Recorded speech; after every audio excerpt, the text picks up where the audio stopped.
Ny sary manaraka hoarantsika kosa dia ny famonjena sy ny fibatana tovolahy iray izay isan'ireo naratra tia miditsy amin'ny kianjabeny Mahamasina omaly alina.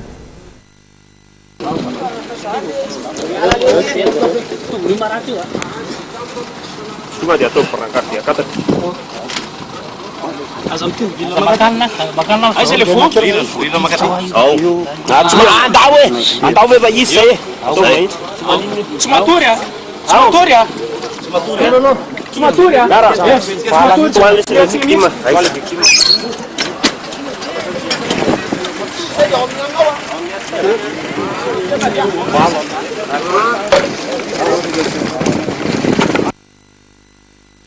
iny sary tsy akitinteny tetsy amin'ny kianjabeny Mahamasina toko-kilasy tovovavy no manakatona ny fotoanany fampahalalam-baovontsika izao alina izao isaoranao tele-tokantrano tany naritra nijery hatramin'ny farany mifamefotsitra tsika ho amin'ny rahampitso indray veloma tompokolahy veloma tompoko vavy.